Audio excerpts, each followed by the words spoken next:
Thank you, Madam Speaker. I know I'm going to be the third Democratic speaker today to talk about the debt limit, but I think it's a point that needs to be made.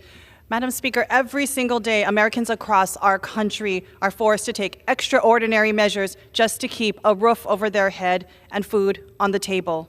Now, because of the extremist agenda, yes, of some of our Republican colleagues, the Department of the Treasury has begun to do the same to avoid a default. The consequences of such a default could be catastrophic. The first real default in U.S. history could lead to a sudden jump in interest rates and raise mortgage, car, and credit card payments for our working families. As the federal government struggles to maintain its financial commitments, payments for Social Security, benefits for veterans, and paychecks for military service members could be delayed and suspended. By one estimate, a default could add $130,000 to the cost of an average 30-year mortgage, eliminate over 3 million jobs, and increase the national debt by an additional $850 billion. As much as $15 trillion in household wealth could be wiped out in the ensuing recession.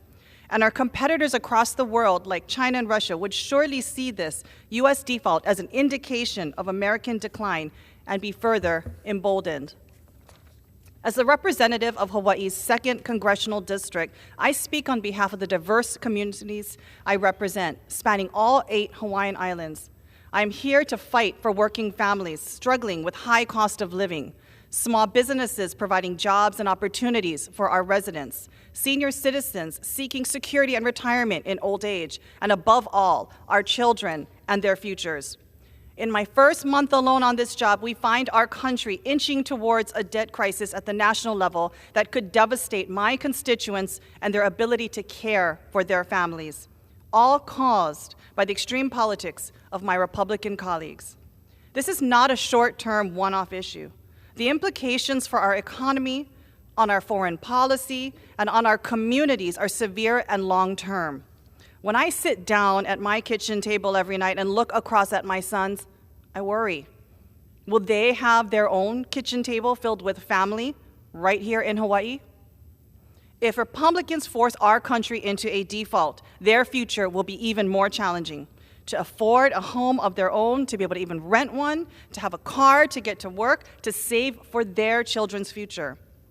And while Hawaii is one of the most expensive places to live in the country, with residents paying on average 42% of their income on rent, the highest of any state, I know that workers and families in every single one of our districts are struggling every day to make ends meet. The American people need to see solutions, not just grandstanding. They need to see progress so that they can hope for a better future.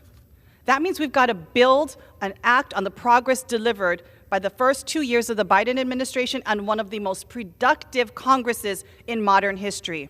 In these 2 years, Democrats have lowered healthcare costs, created nearly 11 million jobs, supported over 10 million new small business applications, put shovels in the ground on 7,000 new infrastructure projects, and invested in a revival of American manufacturing.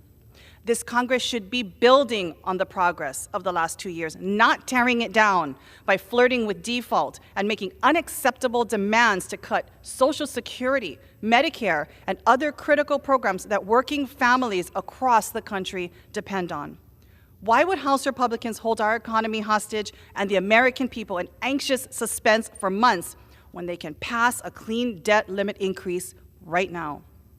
When House Republicans tried to do this in 2011, they forced an unnecessary economic shock to our country that resulted in the first time our credit history record has ever been downgraded in our history.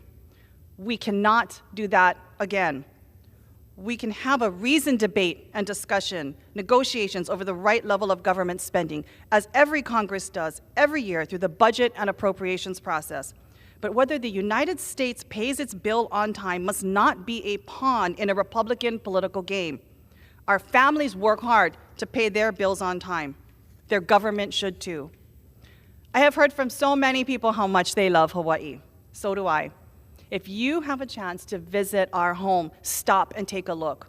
1 in 5 residents depend on their Social Security benefits coming every single month. 1 in 10 people who call Hawaii home are veterans or active duty service members.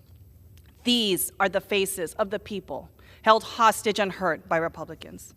We have an opportunity to rise above our differences and give them a Congress that has their best interests squarely in sight, one that gives them hope. I urge my Republican colleagues to work with us to quickly pass a clean debt limit raise as soon as possible. The American people and our constituents deserve no less. Gentlewoman's time has expired. Mahalo, and I yield.